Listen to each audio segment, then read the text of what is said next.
Guys, listen up. This lore is too complex to be solved alone. So today, I've gathered the world's greatest FNaF theorists to argue about, solve, the lore. We're talking about the biggest mysteries this series has left to offer. So sit back, relax, and enjoy the most big-brain lore discussion ever conceived. I thought it was just spinning forever. To aid us in our journey, we called upon the Wheel of Doom, which picks a mystery and a theorist to start the speculation. We're gonna be behind in the chat. So Oh, you're making no! You're like, I can't wait for him to click. We're gonna be behind. Oh, thank God, thank God, thank God. Yeah, that's the deal. Oh man. All right, Gibi, you're starting us on the death order. All right, well, I'm gonna go with what at one point was not controversial, but I guess is kind of controversial now. I think that first actual death would have been Dave, the crying child, whatever we're gonna call him now. You know, clearly chomped in the head at fredbear's. But if we're talking murder order, I think it's Charlie first. I know that there's a lot of, counter evidence now, people talking about the Health Wanted 2 little puzzle stuff. But I think William goes and kills Charlie in revenge, the same kind of thing that happens in the Silver Eyes books. I think that that's really all the motivation he needs, is he wants to get some, revenge on Henry, who he doesn't like, and then his son dies, and he's all pissed off. So yeah, I think that Dave, then Charlie, then the boys, and finally Cassidy. And I don't know where Elizabeth fits in there, probably after all them. I relatively agree. I put Charlie before Just the purple Dave, guy's son. because I think she's the one speaking when the text color of the Fredbear plush changes. Because a lot of that lines up with stuff that's said at the end of FNaF World. Dialogue in FNaF World is all about helping the spirits rest, and I don't think William is helping the spirits rest, so I don't think that William's the final speaker in the FNaF 4 Fredbear dialogue. But Charlie has her whole thing of setting up Happiest Day to help the spirits rest, and she protects the kids and stuff like that. So that's why I lean to Charlie dying before Dave. Because of Henry's speech in Pizzeria Simulator, because him saying that there's a wound first inflicted on him before spreading out to cause all of this. And then in Help Wanted 2, there's also the code that you have to punch in to get the puppet memory plush is the 1983, which could be because it's a sister location room, but also it could be a way of saying, hey, we know we're setting up the order of the graves a bit weird, but she still died in 1983. Other than that, I put I think sister location, not sister location, but I think Elizabeth dies shortly after that, with Circus Baby and the Fun Times being William's first attempts at trying to get Remnant. And then I think after Elizabeth, we get the MCI, and so on. Well, real quick, on the order of the death note, do we think that Charlie died outside of Freddy's or outside of Fredbear's? Because if she died that early in the timeline, then it feels like Fredbear's, but in FNaF 2, it's very clearly that she dies outside of Freddy's, because you see actual Freddy there. I'd say Freddy's. So, I think it's... Yeah. I'm gonna say Fredbear's. Freddy's. The 14 Fury got to your head. I'm gonna spin the wheel. Spin that wheel. Spin the wheel. We don't see it spinning. It's okay, you guys don't say. Oh, our first wild card! Our first wild card! oh, First wild card. All right. Oh dear. Is it all... If it's a wheel, isn't every category a wild card? Double. Oh yeah, wait, we haven't explained wrong. what's happening to Rye yet. have Wild we? card squared. He doesn't give an explanation. Go! No. Oh, good. If it's Oh! the Oh, wait. Oh, it's gonna be Squawks. Hey. There it is. Oh. I really liked the idea of Rockstar MCI. This was entirely built on the unused statements from there's a little bit more, but yeah, it was AR mostly. That's kind of where it ended. There was a few other ideas. I will say, This was the replacement. Rockstar MCI was a theory that, while I don't agree with, I loved. I just love the way it fit together. Yeah, I like the fast fact was something about how the original animatronics were used for the Rockstars, right? Yeah, It was specifically Rockstar Bonnie. Bonnie, yeah. Bonnie was made from the remains of the Yes. original Bonnie. It was paraphrasing, but yeah. Where it kind of fell apart is you didn't need to get the Rockstars for the true ending. And yeah, he could have them in a back room or something, but the narrative dissonance there is huge. For you have to collect 4 antagonists, but you don't have to do anything for the Rockstars. So it's like, what? So what Yeah, I I was think having is this really, discussion. what I think is interesting about that is even at the start of the game, there's artwork of the rock stars in your office, Yeah. like even before you have the opportunity to get them. So I don't know if that's trying to hint that like that is the canon route, or maybe that for some reason the public would have been aware of those characters before the game starts. Like I don't know what what order Well, he would have put those in, but they are I there. think he just I wanted to think- design one office think and didn't there's- put much thought into what would be in there. Well, Probably. there's evidence to say that the Rockstars could be way older than we think because Yeah. Carney is based on Rockstar Freddy in Mm. Hellpoint 2, and we They also even have the Overlap. same endoskeleton as well, like the exact same endoskeleton. He wasn't trusting them for the next game. That would be Yeah. really bizarre. Yeah, like he mentioned that the issue was that Steel Wool tried to make their own story out of it, and then Yeah. Hey, Withered Circle, you're talking about Happiest Day. Well, this is very convenient because I'm writing a Happiest Day script, so I have thoughts. Yippee!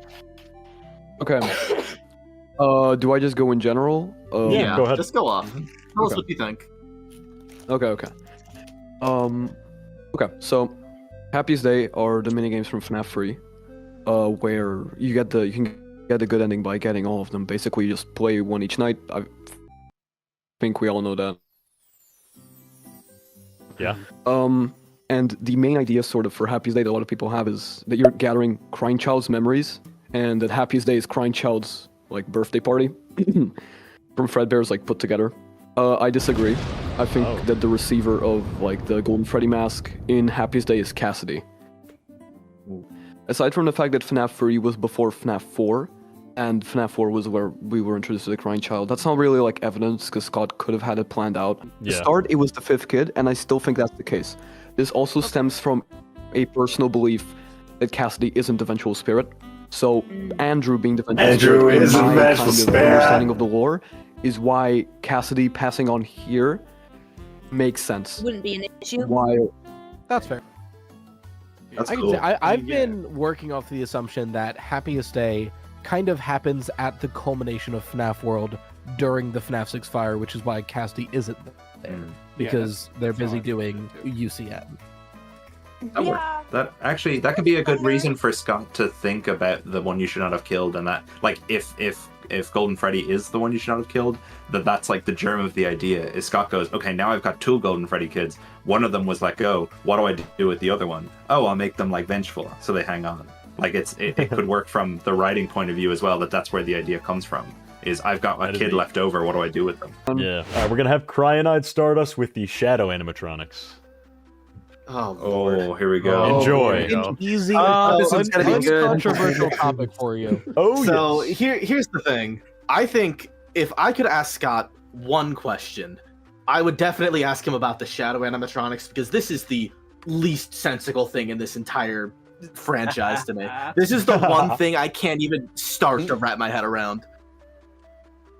Because on one hand, they have my head around it. they have this like Shadow Bonnie or whatever it's officially called is like connected to RWQFSFA Dark. 16. Yeah. It's Reflex. connected to like Dark Remnant and AR when that was still a thing, but we don't know how real that is because I don't know how hands-on Scott was with that game. Probably not. And then you have Shadow Freddy like seemingly working for William in Follow Me. Mhm. Like They it's seem seemingly connected. luring the animatronics to do it. So it's like they're doing 2 separate things. I am in your what we've wickedness. seen.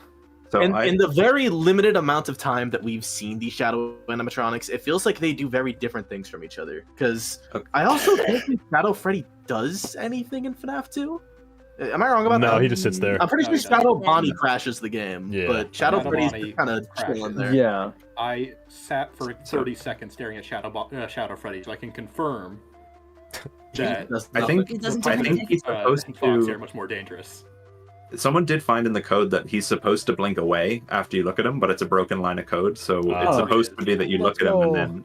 But Sort of like Golden with Freddy's the- fade in the Yeah, I was office. gonna say blinking, Yeah, I think blinking so. away ties them more to Golden Freddy, which is Well, because he is his same model, anyways. Yeah, Yeah. he is the same. Which I think is intentional.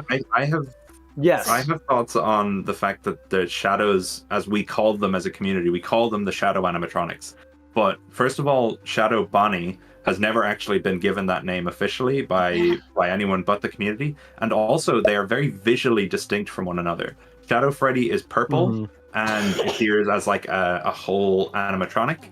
And then you have RF blah blah blah blah blah. RWQ FSASXC. It's always a Vanta black, like kind of looks like Toy Bonnie, but has different effects, like on its its teeth are different and stuff.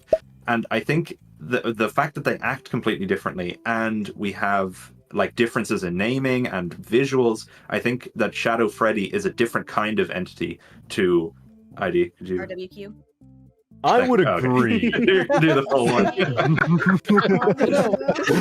I've had different thoughts on this in the past, and the more I think about it, the more I'm wondering if RWQ is kind of what the Yellow Rabbit, like that idea was refined in the Yellow Rabbit for Into the Pit. And not saying they're the same character, but that same idea of just like in FNaF 2, he was like, oh, what if just like the bad feelings manifested? And then like 3 years later, he was like, wait, what if we doubled down on that? Yeah, that could definitely work, because I think whether it's from the MCI or the DCI, it could work. Gibby, how about you? What do you think? Do we think Okay. Do we think his model being Toy Bonnie matters, or is that just a thing that Scott did because it was readily available? Tricky. If I had to apply a meaning to it, I would say that it's because whatever made it manifest happened at the FNaF 2 location. Yeah. I don't think it's specifically tied to Toy Bonnie himself. I just think that would tell you the time period that the thing that manifested it happened. Maybe makes sense. Would you say that Shadow Freddy manifested somewhere else then? Yes. I think he's directly related to Golden Freddy. Yes. I think I that suggested that maybe this gives more relevance to the FNaF 2 victims who don't really do anything. They're just kind of there. Their agony potentially made the DCI effort to help the MCI victims move on in Happiest State, but then stuff didn't work out due to I don't know, Shatter Victim or something. You know, you making that connection has me thinking that is Into the Pit as a story not just the FNaF 3 minigames? The idea of going into an agony-induced area. If we were to make Into the Pit in FNaF 3, would it not be Oswald going into a ball pit and then we play this minigame where there's this Shadow Freddy and we have to go find a child hidden somewhere? Repeat. And then he's helping out at Happiest Day, and the minigame in FNaF 2 that we were shown that doesn't pay off into anything other than showing the kids died in the second location is called Save Them. And I wondered if Shadow Bonnie RWQ was the manifestation of that desire to save them. So he's just that idea given form. To back you up on that, I was just gonna say, to back you up on that, the version of RWQ in FNaF World only has 3 moves, and they're all support moves. Healing, Haunting, and Mimic Ball. Shadow Freddy has insta-kill moves. I want to say, do we think that Nightmare being referred to as Shadow Freddy in the files means anything? Yes. Yeah. Have a whole they thing are basically here. one and the same. I think it's the same thing. Because Nightmare does have this line about "I am your wickedness made of flesh." Yeah, so maybe that literally is what Shadow Freddy is. Though. Well, he definitely does have connections to William. It's just figuring out where those come from. Because he's purple. He's wicked. He's evil, like we've been describing. But where does that connection? I have an idea as to where it might come from, and I think.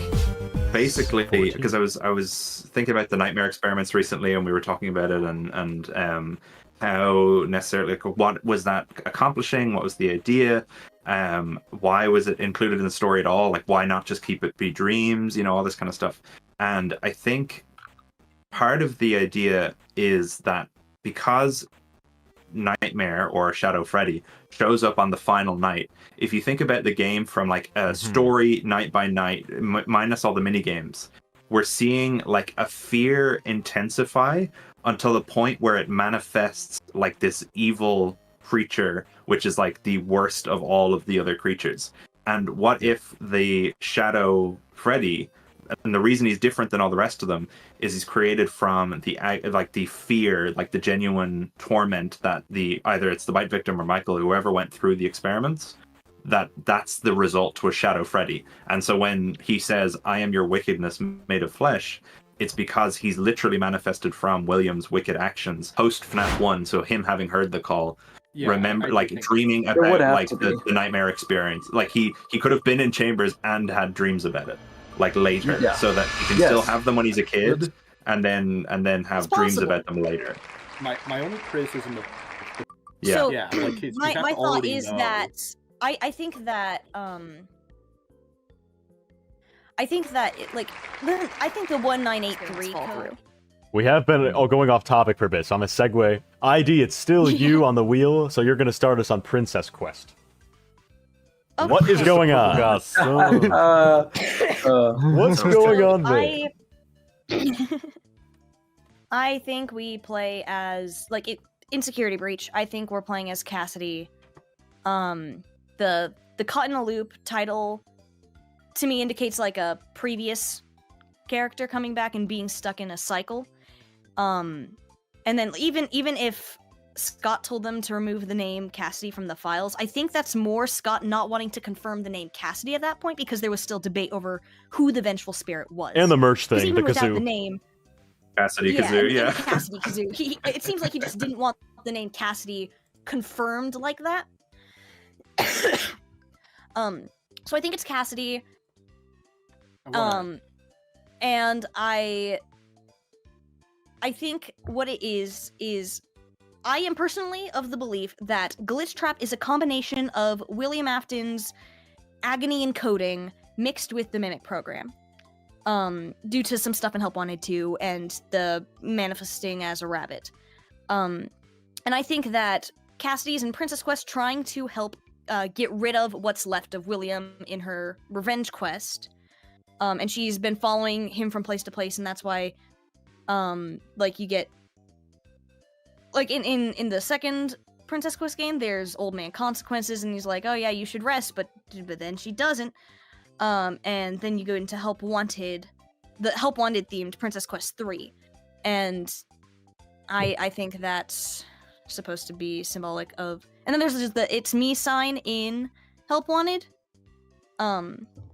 It could be someone else, but I think it could also be an indication of William's remnants are here, or part of him is. Or maybe she's just trying to, like, if you don't believe that William is at all involved with Glitch Trap, just trying to get rid of his legacy. And we would agree that Princess Quest ending is canon, all of us, or? Yes. I think it's canon, but I don't think Gregory was the one who got it. I think Gregory got the Burn Trap ending, and I think Cassie's dad got the Princess Quest 3 ending, because he's able to play Princess Quest 4, and you have to play them sequentially. Do you think he'd also be like the insane guy in the notes throughout Security Breach? But I don't begrudge people who do. One minor comment is we did know the name Cassidy confirmed from Scott himself prior to in the Cassidy release. script. So there in the Cassidy script, dropped. but not necessarily as the Vengeful Spirit. Yeah, but and I think that's what he was trying to avoid having confirmed. Depends on who, or maybe the Steel Wool employees thought that it was Cassidy, but it was actually Andrew. Take your interpretations as you will. This is mine. I just wanted to make sure, because you mentioned something about not wanting to confirm the name Cassidy itself, which I meant as the character that was being depicted. But yeah, the Vengeful Spirit thing I do agree with, if that was the case. Yeah, because we also have Old Man Consequences, named Old Man Consequences in the files, talking to a yellow girl. That's true. That's that is good to point OMC in the file. I know this is not really necessarily the fun answer, but is this potentially part of the Scott miscommunicating thing? Because could it be that Scott intended it to be Cassidy, or Security Breach got his notes and interpreted it as Cassidy? And because we have the kind of, he said one thing, they interpreted it as another. There's a possibility that the Cassidy thing is a result of that. I think it's also possible that he told them it was Cassidy, and that's why the name was in the files, and then he was like, wait, no, you weren't supposed to tell them that. That's what I told you, doesn't matter to put it out. Yeah. Unless Scott says to completely ignore it. He just said it was getting it back on track, not that everything was retconned, Yeah. So I feel like it still matters, and it's still important. But the implications of some things and where this, what the story may have been implied to be in Security Breach may not be what the direction is going now. Yeah, in the same way that like Follow Me wasn't anything to do with anything at the time, but it might have connections now to Quest stuff, especially since it made an appearance in Help Wanted itself. This idea. Unwithered, quick Old Man segue. Consequences somehow. Oh, okay. So what I'm about to be talking about next is The Mimic. Oh God, I'm so out of my depth.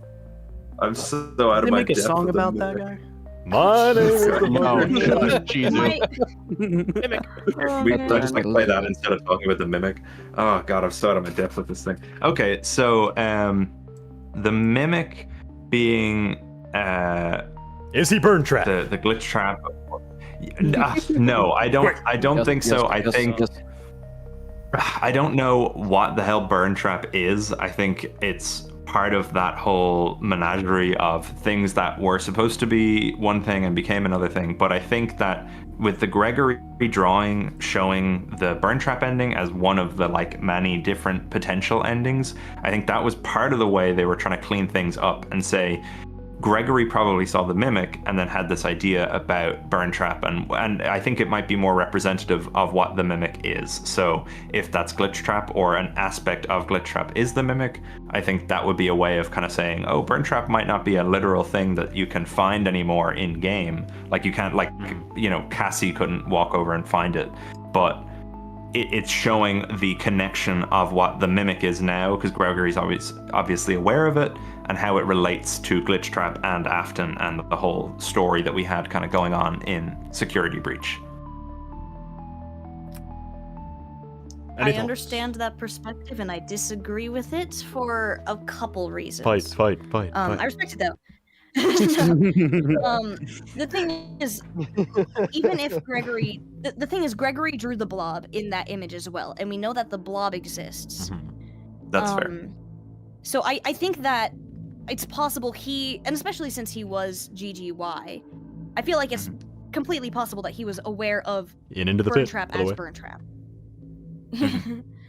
So, and the thing is, like, I feel like personally, if the Mimic was meant to be Burn Trap, even if Burn Trap is like just Gregory's perception of it in that moment, I feel like there would be more to connect the two in terms of design than both of them having a hand that was sourced from a Nightmare animatronic model.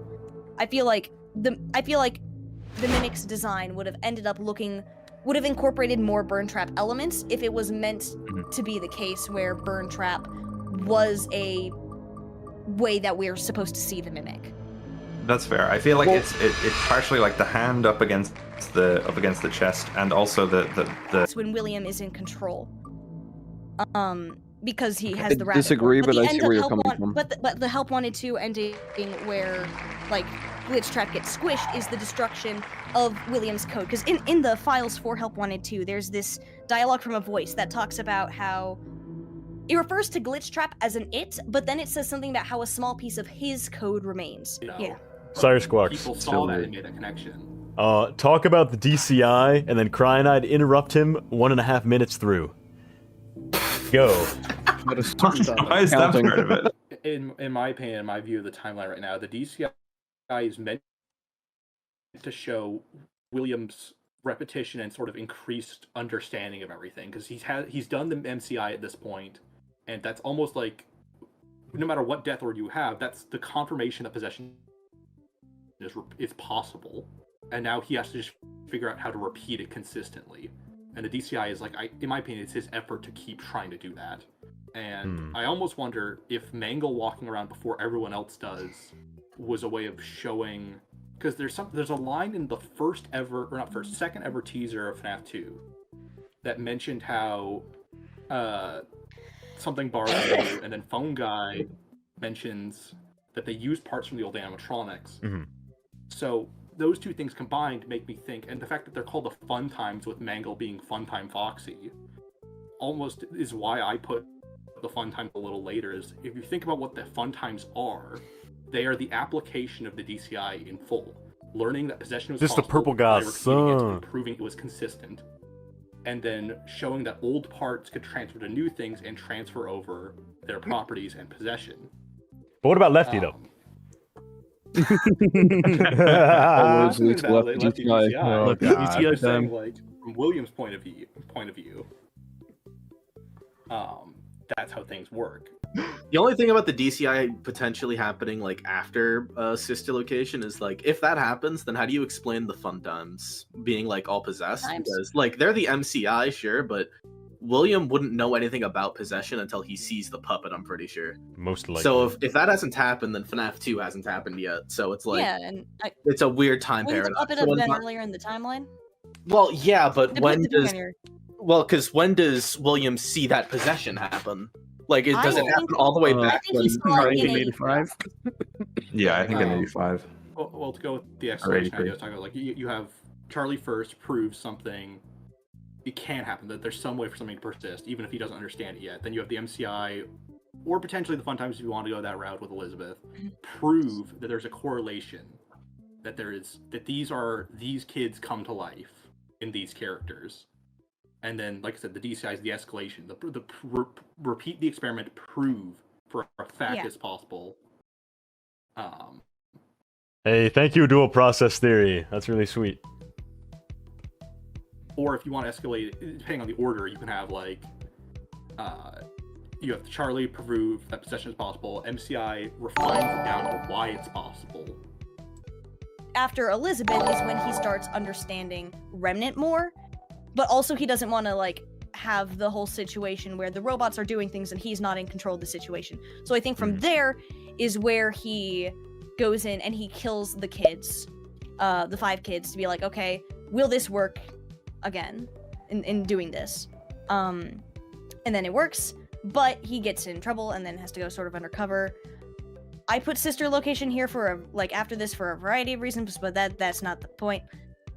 And then I think that the DCI was him attempting to get more Remnant because he was still wanting to like experiment with it and understand it better and do things Yes, I've been waiting for this one. Sorry, keep going. But I think it's only you get that message when you get attacked by Afton, and the bodies are all strewn about. They don't seem to be hidden. I wonder if we keep what we were talking about earlier with like the shadow idea, if perhaps William is experimenting with more than just possession, but like trying to manifest creatures. Could he potentially be trying to create something like potentially RWQ by like not stuffing the kids this time, but like having a concentrated act, and that's why they're all spread about the pizzeria? Maybe he's trying to see what sort of reactions things will have, what happens. There could be some sort of motive there.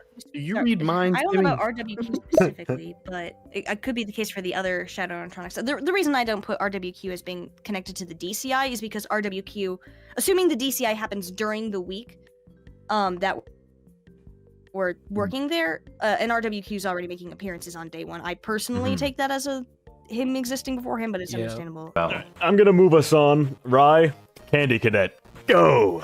Uh-oh. Oh boy. Let her rip. Oh. Alright, so Candy Cadet. This is gonna be interesting. Do we want to go one story at a time? Or? One at a time, one at a time. Right, because it's like which Candy Cadet at this point, which is another whole thing on top of it. This is like one of the few topics that I've just purposely avoided. I think good call. I am of the like old mindset of FNaF 6 where Candy Cadet is kind of just trying to reiterate the fun times situation. And I understand like there are differences within the stories, so and they are worthwhile to bring up, but like in my brain, it's kind of a matter of these stories were so rare to get that it was at the time I could see it being, yeah, there's different stories, but they all do kind of go around the idea of combining things. And at this point in the series, that was still kind of a fresh idea that a lot of people hadn't thought of before to help explain things. Although I do understand there are differences that are meaningful and should be discussed. But I think the more pertinent conversation here for Candy Cadet is probably Help Wanted 2 and Ruin. Because, oh boy. How does he know? Oh boy, Help Wanted 2 and Ruin. Ruin, Candy Cadet. To me, I gotta make sure I'm not mixing up which story goes where. That's the in the basement. Trapped in the basement. There was a monster. Which one goes where if needed. I'm just It's particularly. You can argue in like the mimic. you can argue in Shadow. FNaF 6, like Henry programmed him to tell those stories, but in Ruin, how does he know? Like, To be honest, I mean- like it's a lame explanation, but I had just been assuming that Scott and Steele will really like the concept of Candy Cadet, and that's just kind of a gameplay moment of like, oh, here's a cool way to tell this spooky story.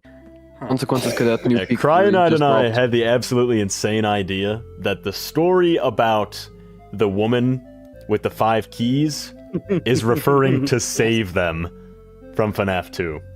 Because she goes outside her Like the room, DCI. the 5 bodies are all in different rooms, and she wants to save them, but she cannot. So she takes the key to 5 deaths. The only problem is that there's 6 bloodstains in the DCI. True. That's the only weird thing about it. Yeah. Everything else about it fits a little too well. Dude, it's The Ruin story, I don't think is a massive lore drop because the Ruin story to me just seems like a parable of Ruin. Let me just look at this really, just like the story. But just when you were saying that, and we were talking earlier about Princess Cassidy. If the young woman is Cassidy, and the witch is William, and the young boy is potentially GGY, could that be part of what like IDs was saying about like moving Cassidy from William into Princess Quest and like trapping her there? Well, you definitely need to see the full story links because it that would be the oven then? definitely goes. I do. Someone that's a should cool recite the idea. story. Was led into a dark forest by a witch and almost eaten. She had fallen for the friendly voice without discernment and was led astray. She had escaped before being thrown into the oven, but would have a scar for the rest of her life. When she had grown, she sought revenge on the witch and entered the forest again willingly, this time with the confidence of age and experience. She was greeted at the mouth of the forest by a young boy who offered to help guide her through the darkness. She welcomed the help and followed the young boy over the river, through the jagged trees, and toward a small house. "Come," the boy said, "rest here before killing the witch." The young woman was tired and would kill the witch in the morning. She followed the boy into the house. The oven door closed. The witch would finally have her meal. Bravo. We all just shut up and Very let him good. cook for a minute. Here's my half-assed Candy Cadet What's the impression. scar? Cook, RyeToast, cook. She had a scar So for the the rest way of her I interpret it is the thing is like the stuff in Pizzeria Simulator connects into Pizzeria Simulator, like whether or not it's the Molten Freddy situation Mhm. or Yeah. my interpretation is it's giving us insight into 3 different characters that are sort of coming together to beat William. Charlie, Michael, and Henry. So that connects to the events of Pizzeria Simulator. The Ruin one connects directly into what's happening in Ruin right then. And I think that the Help Wanted 2 one is similar, where, especially since it's another one in the Steel Wool era, I think it's supposed to be about our player character. And the way I interpret it is we're playing as Cassie's dad. And I think he's Help Wanted Jeremy. And that the scar is what happened where he sliced his face. But the thing is, when they mentioned, oh, there's a mask on the floor, it's described as a Halloween mask, and the lights in the room were on. So if Tape Girl was in there and it was just a guy's fleshy face bits, I feel like she would have seen that. But if it was like an actual mask cut off, that could look more like a Halloween mask, and it would be easier to mistake the blood for ink. Well, also, I think that Jeremy survived that barely. And like also there's a lawsuit mentioned, and my assumption would be he's alive in order to sue. And I think he wanted revenge on Glitchtrap for what happened to him, even though he managed to escape. And so he comes back to Fazbear Entertainment as a technician, but through the Vanny mask, Helpy or whatever lures him to the place and gets him stuck, and then he dies. Yeah, ultimately the light bulb I put together for a recent video was that little boy is, if that's the case, that little boy is definitely Helpy, which I think a lot of people would like miss at first, but you look at Ruin, that's your little guide boy, and he's luring you straight into the oven. That's true. Interesting. I want to talk about I'm gonna be honest. I was never convinced with Helpy in it. I was never convinced on Cassie's dad being Jeremy Help Wanted until just now. I do like that rationale.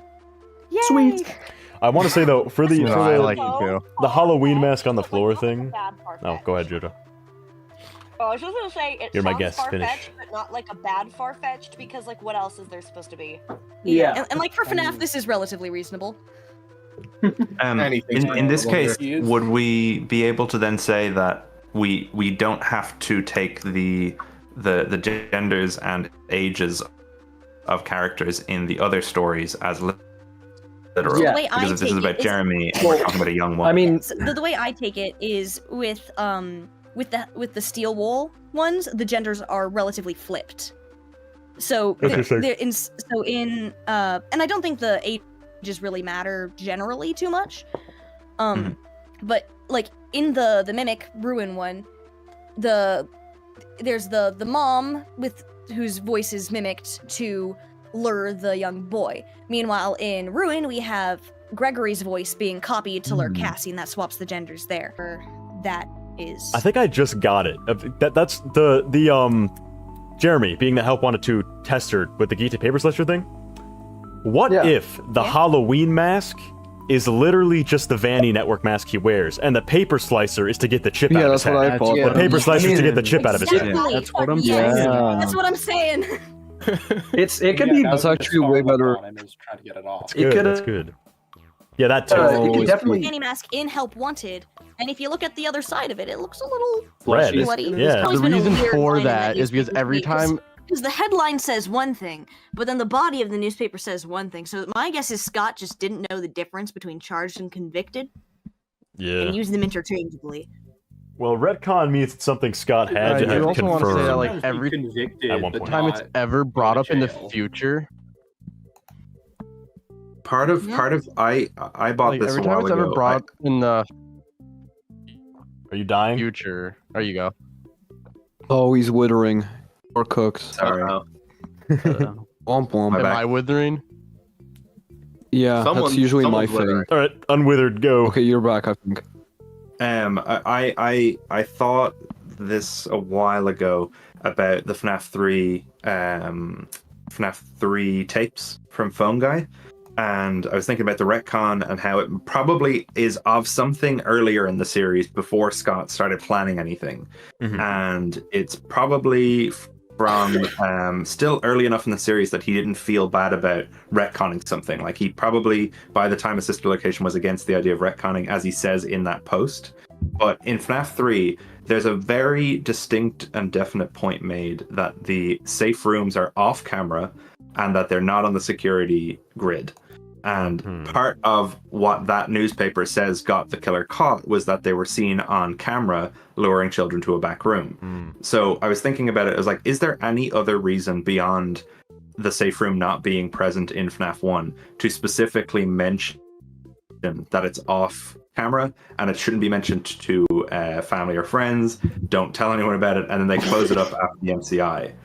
I was just thinking if perhaps that was Scott saying, hey, he couldn't have been caught the way I said he was in the first game because there isn't enough proof now because I've changed it so that it can't be true. He can't be caught on camera because I know he could be caught down at another end of the restaurant or whatever, but I think it's just interesting that where the kids were killed. Yeah, and that it's like he chose to put the kids in that room. He could have just like had them get killed in the party room or in Pirates Cove or anywhere. But like he could have had them killed in Parts and Service. But he specifically creates a new room that's off camera so that they can't be caught on camera. I had interpreted the line in FNaF 3 as meaning the room itself was not on the cameras. Yeah, the room itself, the door was not on the camera. You could still see him luring them in the hallway. But I do think it's possible that the cameras still caught William taking kids into the back of this into the employees only areas of the building. But yeah, you definitely could have. Well, yeah, because ultimately it was interesting to specify that anyway, because it's like, who cares? There was even in FNaF 1 there was no camera in the room specifically because no one caught on camera him doing the murdering. It's the bathroom hallway cam is facing away from the safe room, but you could still see someone go that way. Yeah. Yeah, so that's the main party room camera, which is directly in the center of everything. So we get a lot viewed there.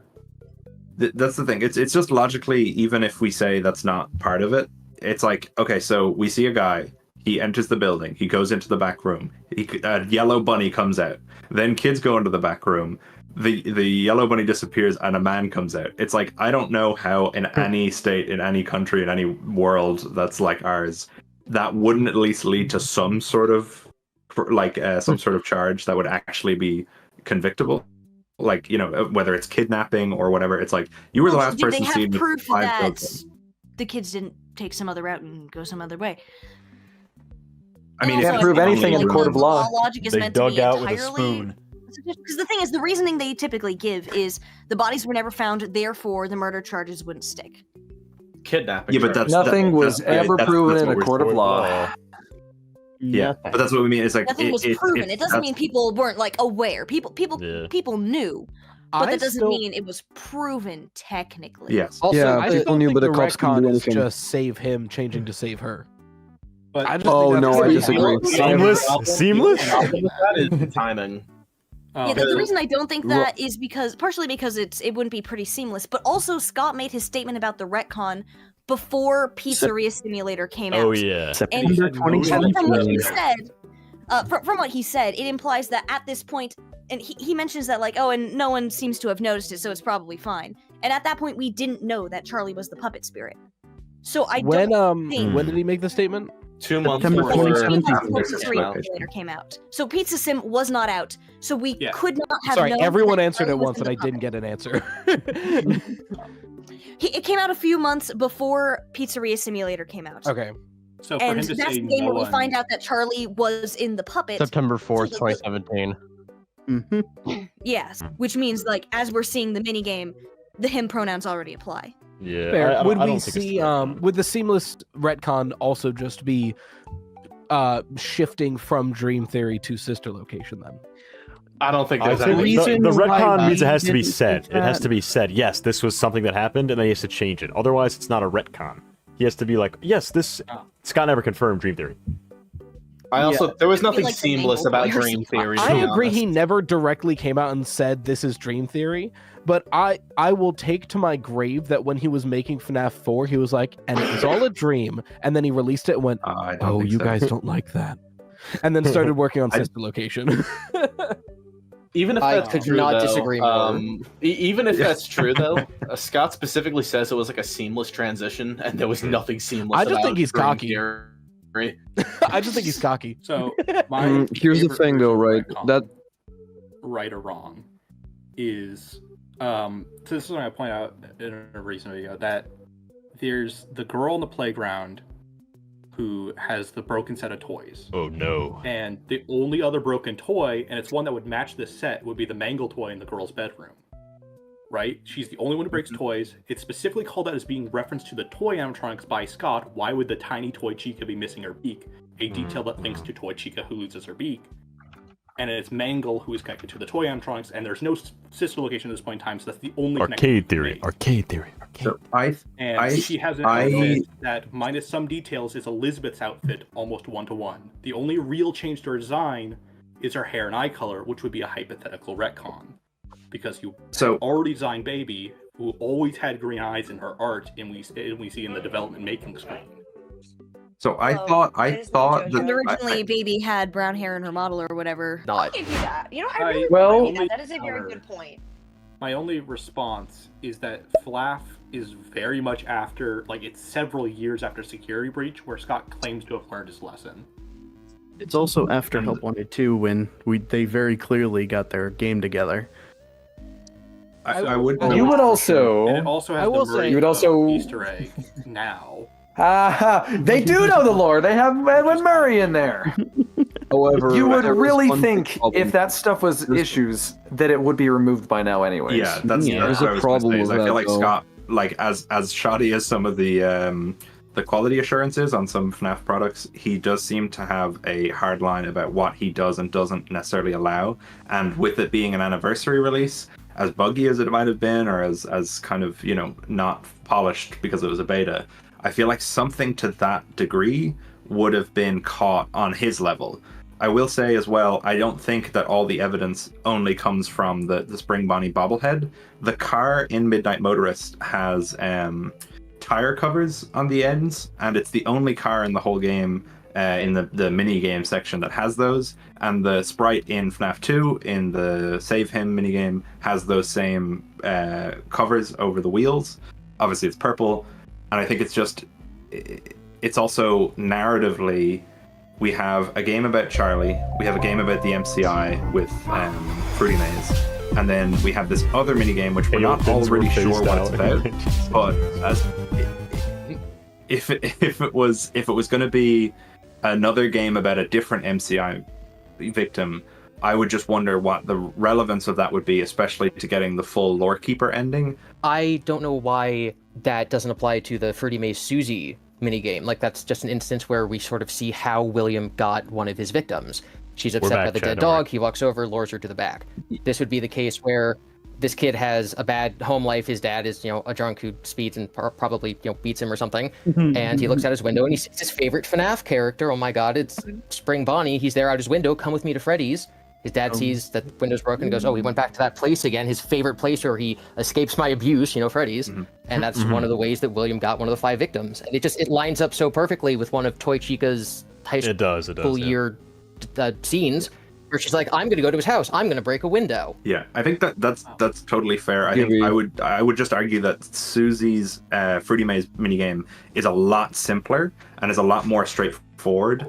And I would then argue that it would be redundant to have 2 minigames showing us essentially the same thing. I feel like Midnight Motors is supposed to be telling us a new piece of information rather than being about. I will agree that the Toys high school years is good. Also, the security puppet minigame. The security puppet minigame doesn't really tell us much more than Save Him in FNaF 2. Like, that's just kind of retreading. Yeah, I wonder why it's even there. It's giving us new information. That's a girl. Yeah, it's just I would argue it's because. Yeah, the Charlie Retcon. It's a different game, right? It's FNaF 6 as a whole having a minigame for each person, not like never in this series before, right? Where it's like we have the minigame here, minigame here, minigame here. I would say with the Toy Chica thing, I agree, and that is really good evidence. I guess I would just bring up the counter evidence of like, it's raining, the suits, do they function in the rain? And like every other time in the series, it's been, a child gets led into a back room during an active day at Freddy's. The only time we get this hint of William going to a child's house to kidnap them is this idea of Midnight Motorist, if that is what's happening here. And it's like, it seems really different from his methodology. It seems like, I don't know, it felt like up until that point, these are crimes of opportunity. It's, I just need a body who's nearby. So it seems weird to go out of his way to kidnap a specific child. He seems a lot less rational than people think. Make sure to get this video to at least 8,000 views, and I'll DM MatPat. Get him on the next one for sure, totally. Thanks, guys, and thanks to all my guests. Subscribe. I'll see you later.